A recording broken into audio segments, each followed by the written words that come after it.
Good evening all of you. स्वागत है आप सभी मित्रों का आज की मुलाकात में। आज के इस बीआरबीएल के इंपॉर्टेंट टॉपिक सीरीज में इंपॉर्टेंट टॉपिक सीरीज में जो हम बातचीत करने वाले हैं वो आज चर्चा होगी मॉर्गेज पर।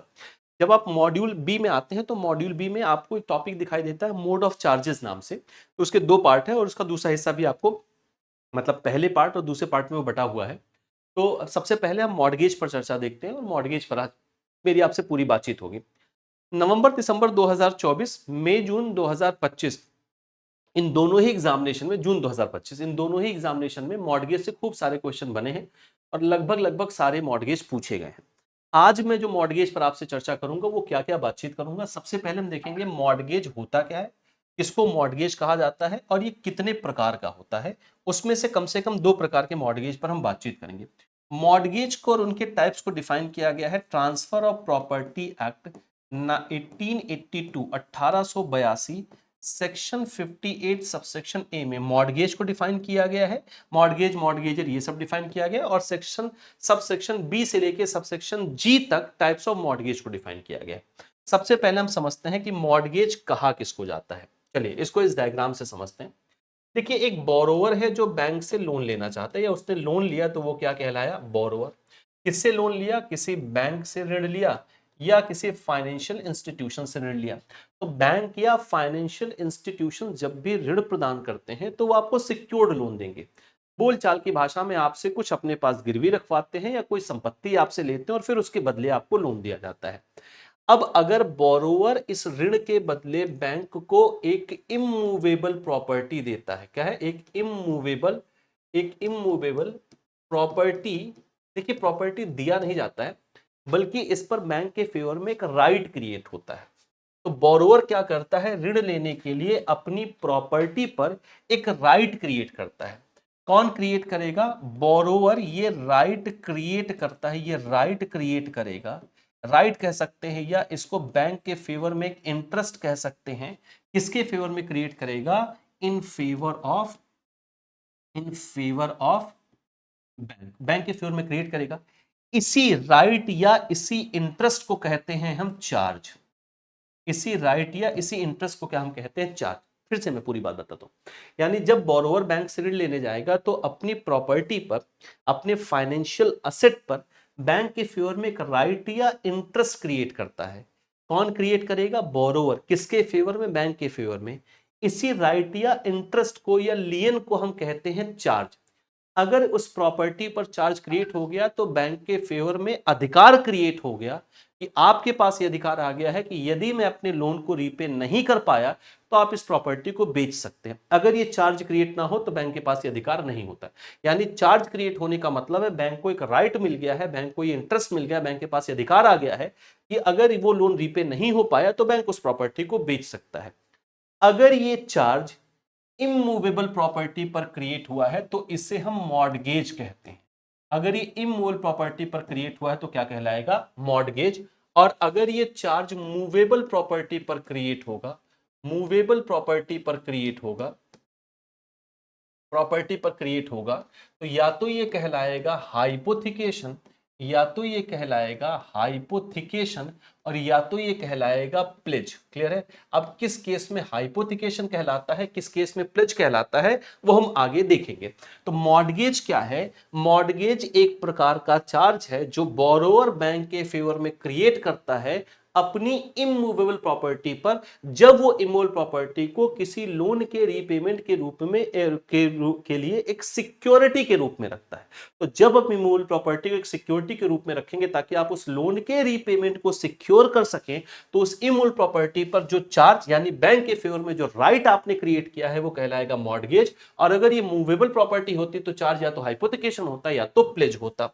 अब इसमें एक और चीज समझते हैं। अब आते हैं ट्रांसफर ऑफ प्रॉपर्टी एक्ट के सेक्शन 58 के सब सेक्शन ए में। किसमें है ये?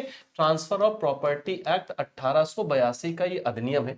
सब सेक्शन ए में मॉर्गेज, मॉर्गेजर और इन सब की परिभाषा दी गई है। तो एक बोरोवर है भैया, क्या है? एक बोरोवर है। बोरोवर ने ऋण किससे लेना है? किसी बैंक से ले रहा है लोन या किसी फाइनेंशियल इंस्टीट्यूशन से ले रहा है। कैसी प्रॉपर्टी पर? अपनी इमूवेबल प्रॉपर्टी पर। और इस इमूवेबल प्रॉपर्टी पर उसने जो चार्ज क्रिएट किया है, उसने जो चार्ज क्रिएट किया है, क्यों क्रिएट किया? बैंक के फेवर में, ताकि वो इस प्रॉपर्टी को लोन के रीपेमेंट के लिए एक सिक्योरिटी के रूप में रख सके। इसी चार्ज को हम यहां पर क्या कहते हैं? मॉर्गेज कहते हैं। क्या कहते हैं?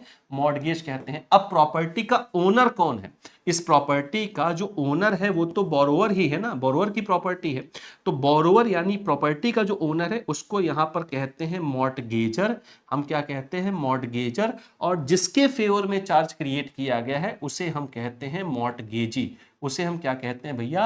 मॉर्टगेजी। और जिस एग्रीमेंट के थ्रू ये क्रिएट हुआ है उसे हम कहते हैं मॉर्टगेज डीड। उसे हम क्या कहते हैं? Mortgage deed. डीड का मतलब एग्रीमेंट ही होता है, उसे हम कहते हैं मॉर्टगेज डीड। जिस प्रॉपर्टी को यहां पर मॉर्टगेज के रूप में रखा गया है उसे मॉर्टगेज्ड प्रॉपर्टी कहते हैं। और जो ऋण यहां पर उधार लिया गया, यानी जो यहां पर लोन लिया गया है इसके बदले, इसी को हम कहते हैं मॉर्टगेज्ड मनी।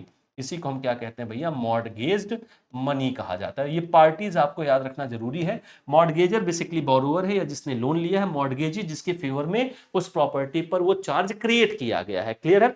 चार्ज क्रिएट करने से बैंक को यह अधिकार मिल जाता है कि बैंक लोन ना रीपे होने की कंडीशन में उस प्रॉपर्टी को बेच सकता है। यानी चार्ज क्रिएट करके बैंक ने, बोरोवर ने बैंक के फेवर में चार्ज क्रिएट करके बैंक को ये राइट दे दिया है, ये अधिकार दे दिया है कि ये मैं लोन के रीपेमेंट के को सिक्योर करने के लिए प्रॉपर्टी रख रहा हूं, आप इसको बेच सकते हैं अगर चार्ज क्रिएट हुआ है तो। चार्ज अगर इमूवेबल प्रॉपर्टी पर क्रिएट हुआ है तो, मॉर्गेज मूवेबल प्रॉपर्टी पर क्रिएट होगा तो या तो हाइपोथिकेशन होगा या तो प्लेज होगा। अब सेक्शन 58 के सबसेक्शन ए में बात की गई है मॉर्गेज, मॉर्गेजर, इन सब की।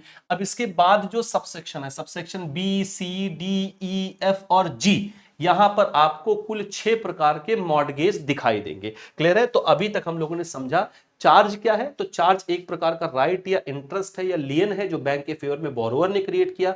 इमूवेबल प्रॉपर्टी पर तो मॉर्गेज, मूवेबल प्रॉपर्टी पर तो हाइपोथिकेशन या प्लेज उसे माना जाता है। क्लियर है? अब टाइप्स ऑफ मॉर्गेज अगर हम देखेंगे तो सेक्शन 58 सबसेक्शन बी से लेकर सबसेक्शन जी जो पीछे आपको बताया गया, कुल 6 प्रकार के मॉर्गेज आपको दिखाई देंगे। इसी सीक्वेंस में है, इनको ऐसे ही आपको याद रखना है। सेक्शन है सिंपल मॉर्गेज का, सबसे पहला यही है, section 58 subsection b, section 58 subsection c, section 58 subsection, section 58 subsection d, section 58 subsection e, section 58 subsection f, section 58 subsection g. और पिछले एग्जामिनेशंस में लगभग ये सारे मॉर्गेज पूछे गए। और सबसेक्शन 58 सबसेक्शन ए में हमने पीछे पढ़ा मॉर्गेज, मॉर्गेजर, इन सब की परिभाषा दी गई है। क्लियर है? अब आते हैं टाइप्स ऑफ मॉर्गेज में। तो यहां से उम्मीद है आपको मॉर्गेजर कौन हुआ इस डायग्राम में। मॉर्गेजर कौन है? जो ओनर है, जो बोरोवर है बेसिकली। मॉर्गेजी कौन है? जिसके फेवर में चार्ज क्रिएट किया गया, यानी बैंक या फाइनेंशियल इंस्टीट्यूशन मॉर्गेजी यहां पर कहलाता है। ठीक है? अब आते हैं सबसे पहले, जो सबसे पहला मॉर्गेज है सिंपल मॉर्गेज है। सिंपल मॉर्गेज क्या होता है भैया? यहां पर ध्यान से समझिएगा। तो टाइप्स ऑफ मॉर्गेज हम पढ़ रहे हैं। मॉर्गेज क्या है? जब आप इमूवेबल प्रॉपर्टी पर बैंक के फेवर में चार्ज क्रिएट करते हैं तो उसे हम क्या कहते हैं? मॉर्गेज। अब सबसे पहले हमें देखना है सिंपल मॉर्गेज। सिंपल मॉर्गेज एक ऐसा मॉर्गेज होता है जहां पर मॉर्गेजर, मॉर्गेजर कौन है? जिसने ऋण लिया है। मॉर्गेजर कौन है? जो प्रॉपर्टी का ओनर है। जिसमें मॉर्गेजर खुद ये जो है वायदा करता है, यानी बाइंड हिमसेल्फ होता है कि मैं आपका लोन रिपेमेंट करूंगा। लेकिन इस प्रकार के मॉर्गेज में जो प्रॉपर्टी है उसका पोजीशन डिलीवर नहीं किया जाता है। यानी जो पोजीशन है, जो ओनरशिप है, वो रहती है मॉर्गेजर के पास। वो सिर्फ ये वायदा करता है कि ये प्रॉपर्टी आपकी है, पोजीशन मेरे पास रहेगा, लेकिन मैं ये आपसे वायदा करता हूं कि यदि मैं आपका लोन रीपे ना कर पाया तो आप इस प्रॉपर्टी को जो है अपने लोन की रिकवरी के लिए इस्तेमाल कर सकते हैं। लेकिन आपको यह याद रखना है कि सिंपल मॉर्गेज में पोजीशन डिलीवर नहीं किया जाता है। क्लियर हो गई इतनी बात? चलिए देखिए सिंपल मॉर्गेज क्या क्या है। और सिंपल मॉर्गेज अगर 100 रुपए से ऊपर है तो फिर इसको रजिस्टर्ड कराना भी आवश्यक होता है।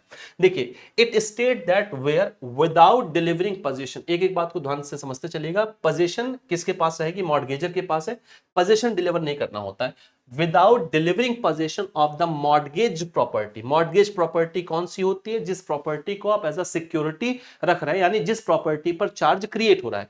Without delivering possession of the mortgage property, the mortgagor, mortgagor वो जो बोरोअर है, mortgagor bind himself personally to pay the mortgage money and agrees expressly और impliedly that in the event of his failing, written या expressly या उसने impliedly ये आपसे वायदा कर रखा कि यदि वो ये लोन रीपे करने में फेल हो गया, फेलिंग टू रीपे क्या है, event of his failing to pay according this contract, the mortgagee shall have a right to cause the mortgage property to be sold and the proceed of sale to be applied so far as may be necessary। तो उसके पास ये अधिकार आ जाता है, position भले ही उसके पास होगा, लेकिन वो बैंक को ये अधिकार देता है कि यदि मैं आपका लोन कॉन्ट्रैक्ट के अकॉर्डिंग रीपे नहीं कर पाया, समय पर रीपे नहीं कर पाया, तो आप इस मॉर्गेज प्रॉपर्टी को बेच सकते हैं और आप अपने लोन की रिकवरी कर सकते हैं। इन payment of the mortgage money the transaction is called simple mortgage and the mortgagee is a simple mortgage. इस कॉन्ट्रैक्ट को हम सिंपल मॉर्गेज कहते हैं और जो मॉर्गेजी होता है उसको हम सिंपल मॉर्गेजी कहते हैं। एसेंशियल क्या क्या है इसके भैया,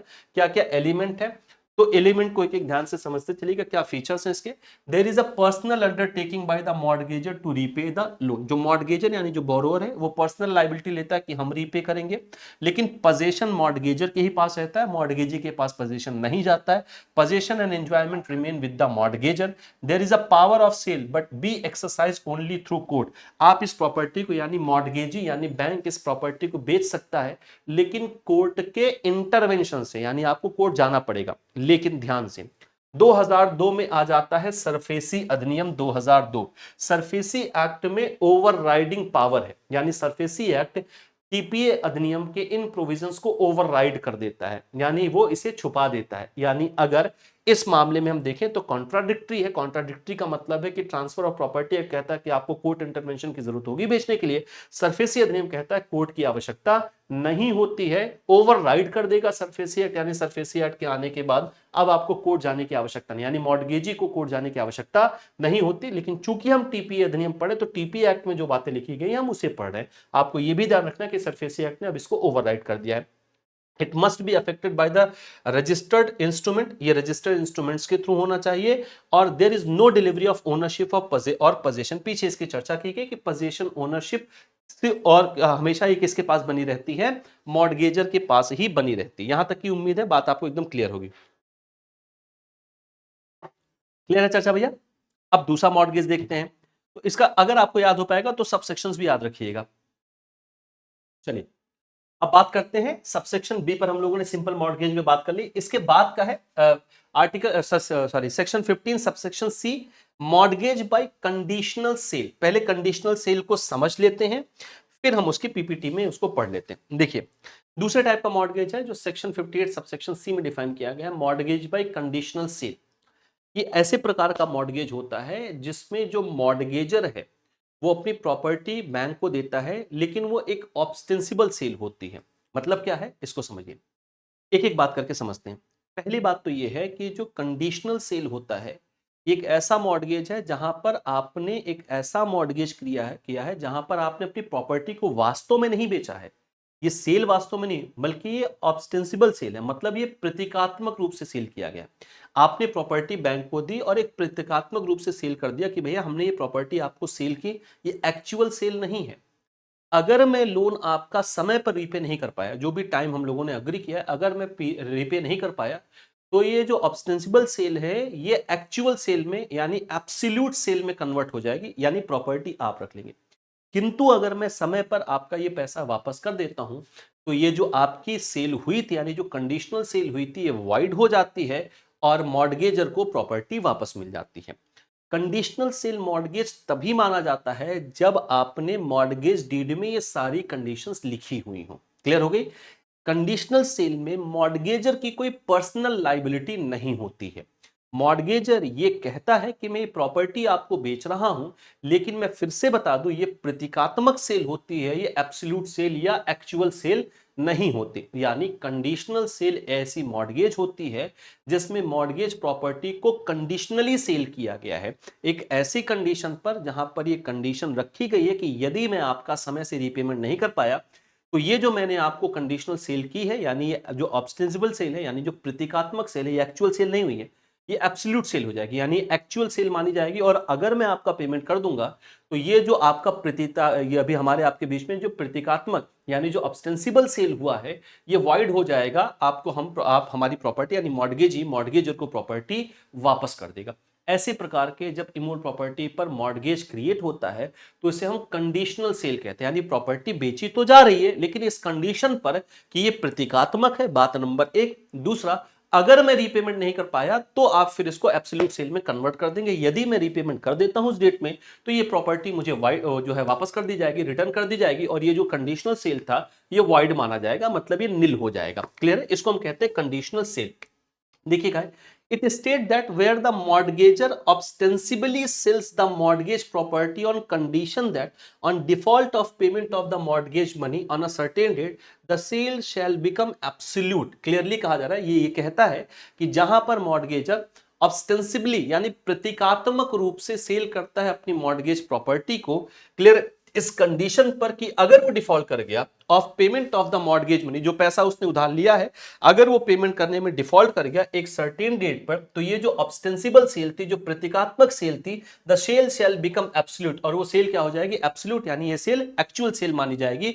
और on condition that on such payment being made the sale shall become void, और अगर उसने उस डेट पर या उस डेट के पहले पेमेंट आपका पूरा वापस कर दिया तो ये जो ऑब्स्टेंसिबल सेल थी ये क्या मानी जाएगी? आपकी वॉइड मानी जाएगी और प्रॉपर्टी को वापस करेंगे। और on condition that on such payment being made the buyer shall transfer the property to the seller, the transaction is called mortgage by conditional sale, और जो बायर था वो सेलर को ये प्रॉपर्टी वापस कर देगा, और ऐसे मॉर्गेज को हम कहते हैं conditional sale. And the mortgagee क्या है? And the mortgagee by conditional sale, और जो मॉर्गेजी होता है वो क्या कहलाता है? Mortgagee by conditional sale. Provided that no such transaction shall be deemed to be mortgage unless the condition is embodied in the document which affect or purports the affect the sale। और ये सारी बातें तब लागू होती हैं या तब तक लागू नहीं होंगी जब तक कि ये सारी चीजें आपने उस मॉर्गेज डीड में लिखी ना, यानी मॉर्गेज डीड में ये कंफर्म, ये क्लियरली लिखा होना चाहिए ये कंडीशनल सेल है। इस कंडीशन पर ये सेल की जा रही है कि यदि मैं पैसा नहीं दे पाया तो ये सेल एब्सोल्यूट होगी, लेकिन अगर मैं आपका रीपेमेंट कर दूंगा तो ये सेल वाइड मानी जाएगी। यानी शुरुआती दौर में ये सेल ऑस्टेंसिबली सेल एक तरह से हो रही है, यानी प्रतीकात्मक सेल के रूप में मानी जा रही है, एब्सोल्यूट सेल नहीं है। इसके एसेंशियल फीचर्स हम देख लेते हैं। एसेंशियल एलिमेंट्स क्या क्या है? There is an ostensible sale by the mortgagor to the mortgagee of the mortgage property. तो क्या है भैया? एक प्रतीकात्मक सेल है, यानी ये एक्चुअल सेल नहीं। ऑस्टेंसिबल का मतलब होता है प्रतीकात्मक बिक्री। क्लियर है? There is condition that the sale shall be void if loan is repaid on a particular date। और कंडीशन ये है जो डीड में लिखी होगी कि अगर लोन सही समय पर रीपेमेंट कर दिया गया तो ये सेल वाइड मानी जाएगी और प्रॉपर्टी रीट्रांसफर कर दी जाती है मॉर्गेजी की तरफ से मॉर्गेजर को। The remedy of the mortgagee is by a suit for foreclosure. अब अगर मान लेते हैं आप रीपे नहीं कर पाए तो मॉर्गेजी के पास क्या लीगल रेमेडी है? लीगल रेमेडी ये है कि वो कोर्ट में जाके फोरक्लोजर के लिए अप्लाई कर सकता है। लिमिटेशन एक्ट फोरक्लोजर के लिए कुल 30 साल का समय देता है। A transaction can be deemed to be a mortgage by conditional sale only when the condition is embodied in the same documents which purports to affect the sale. आपने जो मॉर्गेज डीड बनाया है उसमें ये सारी कंडीशंस लिखी होनी चाहिए। In this form of mortgage this is no personal liability on the part of the mortgagor to pay the debt. यहां पर डेट पे करने की पर्सनल लाइबिलिटी मॉर्गेजर की नहीं होती। आप उस प्रॉपर्टी को रीपे करके, मतलब उस प्रॉपर्टी को आप बेचकर ही अपने लोन की रिकवरी करते हैं। ये दो प्रकार के हम लोगों ने यहां तक अभी पढ़े। इसके बाद का जो अगला मॉर्गेज है वो आपका यूजुफैक्चरी मॉर्गेज है। Section 58 subsection D. हम अगली मुलाकात में बात करेंगे usufructuary English mortgage, deposit by deposit of title deed, इसी को इक्विटेबल मॉर्गेज कहते हैं। By deposit of title deed का दूसरा नाम है इक्विटेबल मॉर्गेज और एनॉमलस मॉर्गेज। इस पर हम अगली मुलाकात में बातचीत करेंगे। तो आज के लिए इतनी ही चर्चा रखते हैं गुरु। आप सभी अपनी तैयारी ठीक तरीके से शुरू कर दीजिए क्योंकि बहुत ज़्यादा समय नहीं है। आप हमारे साथ हमारे महापैक में जुड़ सकते हैं। महापैक आपको 1 ईयर 2 ईयर और 6 मंथ का मिला है। महापैक में आपको ये बात याद रखनी है कि भैया सारे कंपलसरी पेपर की तो क्लासेस आपको मिलती ही मिलती हैं। रनिंग बैचेस, अपकमिंग बैचेस, सब कुछ आपको मिलेगा।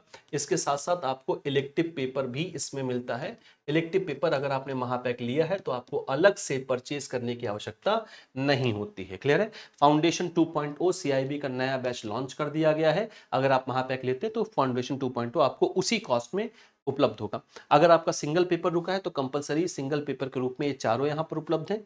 इलेक्टिव पेपर की अगर हम बात करें तो इलेक्टिव पेपर हम आपको यहाँ 4 उपलब्ध करा रहे हैं, HRM, central banking, risk management और रूरल बैंकिंग। अगर आपने महापैक लिया तो इलेक्टिव पेपर आपको अलग से लेने की आवश्यकता नहीं। कुछ और आप मुझसे जानना चाहते हैं, पूछना चाहते हैं तो इस क्यूआर कोड को स्कैन करके आप टेलीग्राम ग्रुप से जुड़ सकते हैं। टेलीग्राम पर सिंपली सर्च करें आशीष सर जेआईबी सीआईबी एग्जाम्स, आप इस माध्यम से भी मुझसे जुड़ सकते हैं। तो आज के लिए इतनी ही बात रखते हैं।